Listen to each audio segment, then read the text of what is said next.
ప్రకటన గ్రంథము 2వ అధ్యాయము.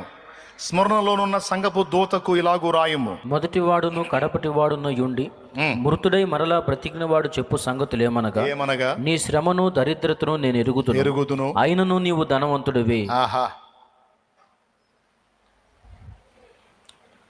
అంటే స్మరణలో ఉన్న సంగపు దూత ఏమనుకుంటాడంటే, నేను దరిద్రుణ్ణి, నేను దరిద్రుణ్ణి, చూసేవాళ్ళకు కూడా దరిద్రతలో ఉన్నాను. ఇప్పుడు దేవుడు అంటున్నాడు, నువ్వు దరిద్రుడు అని నీకు చెప్పినోడు ఎవడు? 3 మాటలు. నువ్వు దిగంబరు అని నీకు చెప్పినోడు ఎవడు? నువ్వు బలహీనుడు అని నీకు చెప్పినోడు ఎవడు? నువ్వు దరిద్రుడు అని నీకు చెప్పినోడు ఎవడు? ఎవరు చెప్పారు నీకు దరిద్రుడని? నిజమే, అప్పుడప్పుడు అనుకున్నారా లేదా? వాళ్ళకంటే అన్నీ ఉన్నాయా, మనదంతా దరిద్రంగా, మనకి ఆడ ఉంది, మనం అట్లా అనుకోకూడదులే, మనం అట్లా ఆశించకూడదులే అని ఎప్పుడన్నా పిల్లలకి చెప్పావా? కొంతమంది తల్లులు చెబుతారు, ఇంతే చెబుతారు, వాళ్ళంటే ఉన్నోళ్ళరా, మనం దరిద్రుల్లో, మనకి ఆడుంటుందయ్యా. అది కాదు చెప్పాల్సింది. సూపర్ మాట చెబుతా, గుర్తుపెట్టుకో, ఇక ఎప్పుడు అదే వాడు. స్తోత్రం. వాళ్ళు అంత సంపాదించారు, వీళ్ళు ఇంత సంపాదించారు, వాళ్ళు అన్ని మేడలు కట్టారు, వీళ్ళు ఇన్ని కొన్నారు, వాళ్ళ గోల్డ్ ఎంత ఉంది, వాళ్ళకి అది, వాళ్ళు ఇంత సౌండ్, అన్ని కార్లు ఉన్నాయి, ఇన్ని బంగాళాలు ఉన్నాయి అని చెబితే చిరునవ్వు నవ్వి, ఎంత ఉంటుందిరా వాళ్ళకి? ఎంత ఉంటుంది? ఒక 1000 కోట్లు ఉంటుందా? 1000 కోట్లు ఉండదులే, కానీ ఒక 500 కోట్ల దాకా ఉంటుంది అంచనా చెబుతాడు అనుకో నీకు చెప్పినోడు. అప్పుడు నువ్వు చెప్పాలా, మా నాన్న ఎంత ఆస్తిపరుడో తెలుసురా నీకు అనాలా? ఎంత సౌండ్ రా వాళ్ళు? ఒక 500 కోట్ల సౌండా? అసలు మా నాన్న ఎంత సౌండ్ తెలుసా? నేను చెప్పేది నిజమా అబద్ధమా? మన తండ్రి దరిద్రుడా శ్రీమంతుడా? తమ్ముడు చెప్పు, తమ్ముడు నువ్వు ఎవరు కొడుకువే? ఎవరు కూతురువే? మరి అప్పులేంది? ఏంది అప్పులేంది, బాధలేంది? కనీసం ఒక్కోసారి ఫుడ్ కూడా లాటరీ కొడుతున్నాం. చెప్పాలి, గురుకులానికి వచ్చానురా, నేను గురుకులానికి వచ్చానురా, నా తండ్రి ఇంట నుండి విద్యను అభ్యసించడానికి వచ్చాను, శిక్షణము కోసం వచ్చాను. నా ట్రైనింగ్ పూర్తయిన తర్వాత తిరిగి నా తండ్రి ఇంటికి చేరతాను. ఇక నన్ను మించిన సంపద గలవాడు ఎవడు ఉండడురా, నా తండ్రి శ్రీమంతుడు. హల్లెలూయా. ఏం లేదు, పెద్ద కారు చూపించి మన ఇంటోళ్ళు ఎవరన్నా, అసలు ఆ కారు చూడన్నానుగా. ఏం కారు రా? కారు ఎంతరా? అక్కడ ఉందలే. అక్కడ అగ్ని గుర్రములను రథములు ఉన్నాయిరా పిచ్చోడా. ఏం కారు రా? అగ్ని తగిలిందంటే ఇంక అడ్రస్ దొరుకుతుంది, కానీ అగ్ని రథములను గుర్రములను ఉన్నవి అక్కడ. దైవజనుడా, మన పని అయిపోయింది అయ్యా, మన పక్షాన్ని ఊరు లేరు, ఆ గుంపంతా వచ్చి పడింది. నువ్వు వారికంటే మరి ఎక్కువ సహాయం మనకే కలదు.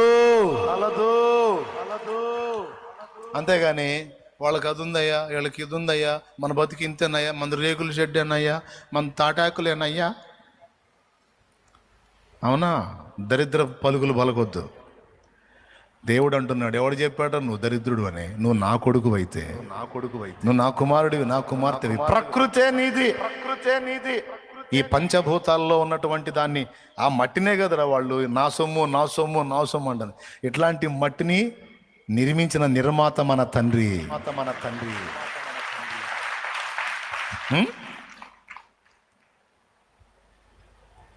ఏమర్థమైంది మీకు? ఇప్పుడు అనుకుంటారా దరిద్రుడు దాన్ని ముక్కు పొడుకు కూడా గతి లేదు, నా దరిద్రం అంటాను. ఏమనాలి? సొమ్ములు ఒంటి నిండా పెట్టుకున్న వాళ్ళు నీ దగ్గరకు వచ్చి నీ ముందు ఓవర్ యాక్షన్ చేశారనుకో, ఏమన్నా వ్యంగ్యంగా మాట్లాడారనుకో, నవ్వుతా ఇదే చెప్పాలి, మా నాన్న శ్రీమంతుడు. ట్రైనింగ్ పూర్తయిన తర్వాత సమస్తము నాదే. యా. ఎంతమంది నమ్ముతున్నారు ఇది నిజమని? చెప్పండి. ఇప్పుడు దరిద్రుడని నీకు చెప్పినోడు ఎవడు చెప్పాడు? నీ మనసు చెప్పిందా? సైతాన్ చెప్పాడా? ఎవడు నిద్రుడు చెప్పాడా? జేబులో డబ్బులు లేకపోవచ్చు, పరుసు ఖాళీ అయి ఉండొచ్చు, కానీ నీ అమౌంట్ అంతా దేవుని లాకర్లో భద్రంగా ఉంది.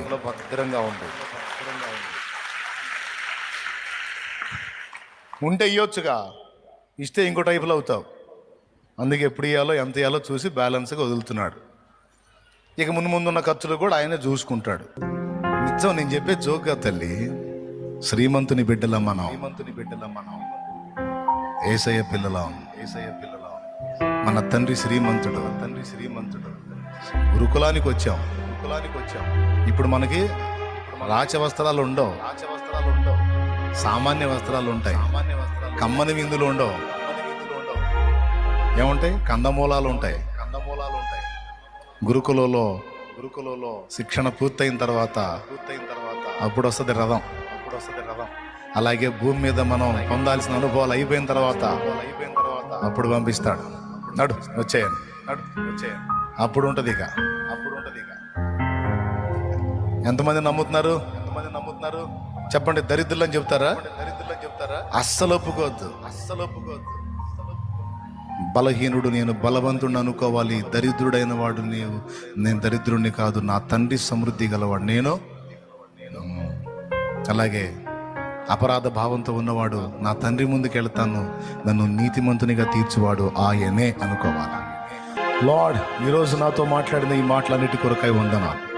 ఈ ఫీలింగ్స్ అన్నీ నాకున్నాయి. ఇలా నేను ఎన్నోసార్లు అనుకున్నాను, నన్ను నేను నిందించుకున్నాను, నన్ను నేను తృణీకరించుకున్నాను, నా బ్రతుకు నేను చూసి తిట్టుకున్నాను.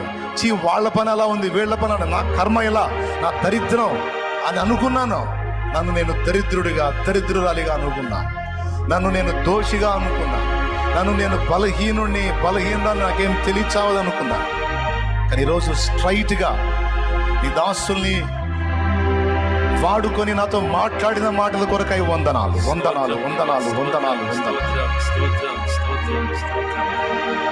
బలహీనుల చేతనే బలమైన కార్యాలు జరిగించే దేవా,